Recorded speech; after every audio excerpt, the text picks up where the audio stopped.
അളിയാ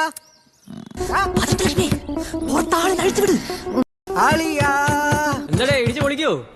പൊളിക്കും പട്ടി. മര്യാദ തുറക്കുന്നുണ്ടോ? അളിയ ഞാനിതാ വരുന്നേ, വാതിൽ പൊളിക്കല്ലേ.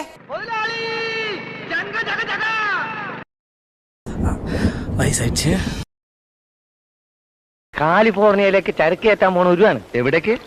കാലിഫോർണിയയിലേക്ക്. അത് ബർമൂഡയാകും. അറബി പോലീസിന്റെ കണ്ണിൽപ്പെട്ടാൽ അതിന് അറബി പോലീസിന്റെ മൂക്കിന്റെ അകത്തേക്കല്ലല്ലോ നിങ്ങൾ നീന്തി കയറുന്നത്. പോലീസും കില്ലീസും ഒന്നും ഇല്ലാത്ത ഒരുപാട് കടപ്പുറം ഗൾഫിലുണ്ട്. അത് ഗഫൂറിന് നല്ലപോലെ അറിയാം.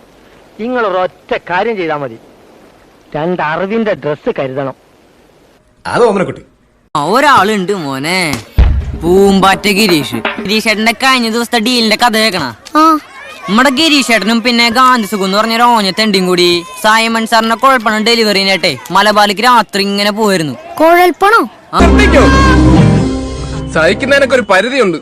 മല കയറാൻ പോയൊരു മായാണ്ടിക്ക് എന്തോന്ന് കരിവണ്ണൂരുള്ളൊരു ഉണ്ടവടയും കൊണ്ട് തെണ്ടി നടന്നപ്പോൾ പുള്ളോത്തി പെണ്ണൊന്നു കണ്ണിൽ മിന്നി തെന്നി തേറിച്ചോര പുള്ളോത്തി പെണ്ണിന്റെ വായ തുറന്നപ്പം ഭരണിപ്പാട്ട് ആടിവായോ പെണ്ണെ ഓടിവായോ.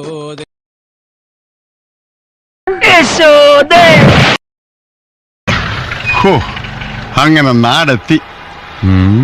ഇങ്ങനെ ഒരു കുരിപ്പിനെ ഞാൻ കണ്ടില്ലല്ലോ. ഇതിനെ നീ ഇപ്പിണ്ടാക്കിയതാണോ? ഓടാ, ഞാൻ ഈ മലയാള നാടിന്റെ ഗന്ധമൊന്ന് ആസ്വദിക്കട്ടെ. എന്റെ പൊന്നലിയാ, കണ്ണിൽ എന്നോച്ച് കാത്തിരിക്കായിരുന്നു അളിയാ. തിരിയിട്ട് കത്തിക്കാരില്ല ഈ അളിയന്റെ തമാശ അളിയാ.